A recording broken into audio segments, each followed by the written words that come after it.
College में भेदभाव को खत्म करने की यूनिवर्सिटी ग्रांट्स कमीशन यानी यूजीसी की कोशिश पर घमासान मच गया है। मामला सुप्रीम कोर्ट की दहलीज तक पहुंच गया है।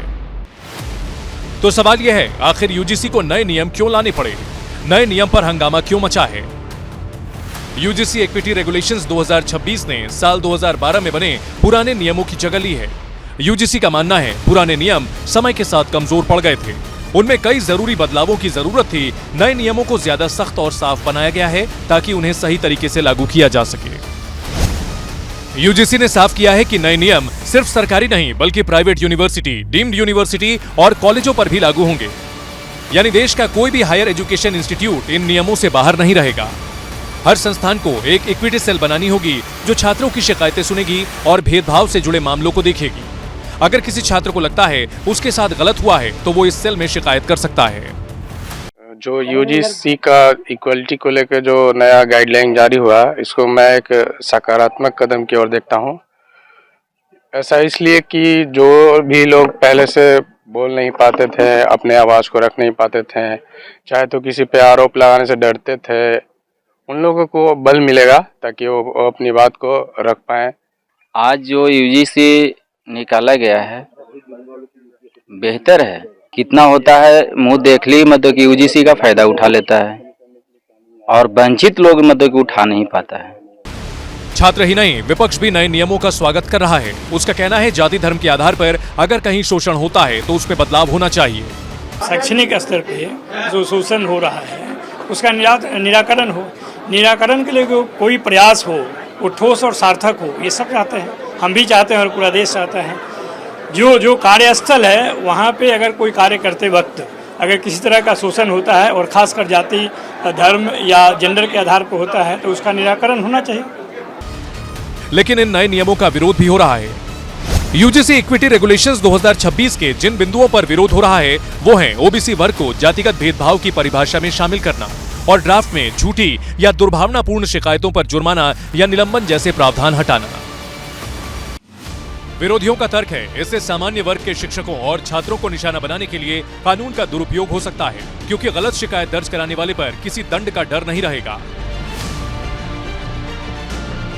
मामला सुप्रीम कोर्ट की चौखट पर पहुंच चुका है। कोर्ट में एक जनहित याचिका दायर की गई है जिसमें यूजीसी के नए नियम के नियम 3C को मनमाना, भेदभावपूर्ण और असंवैधानिक बताते हुए रद्द करने की मांग की गई है।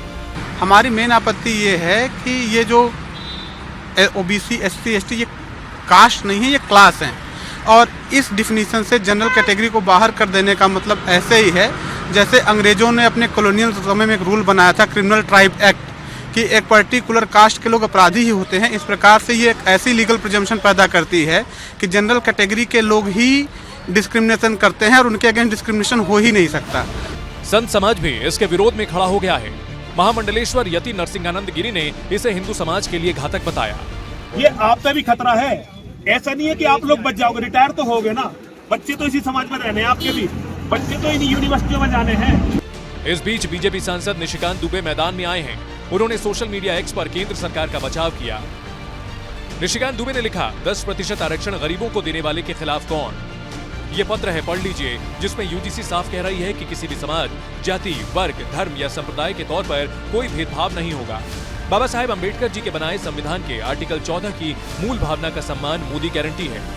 इसके साथ ही उन्होंने यूजीसी के उस लेटर को शेयर किया जिससे इस नियम को लागू बताया जा रहा है।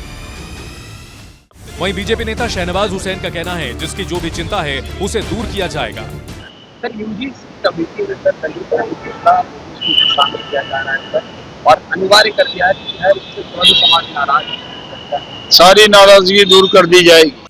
निशिकांत दुबे और शहनवाज हुसैन जहां यूजीसी के नए नियमों का समर्थन कर रहे हैं, वहीं कुछ ऐसे भी हैं जो इसके खिलाफ खड़े हो गए हैं। इन्हीं में शामिल है मृगेंद्र उपाध्याय, जिन्होंने पार्टी की प्राथमिक सदस्यता से इस्तीफा दे दिया। देखिए, त्यागपत्र देने का जो प्रमुख कारण है वो है यूजीसी के नए नियम। जो सरकार ने यूजीसी के नए नियम लागू किए हैं, इससे मैं काफ़ी आहत हुआ हूँ।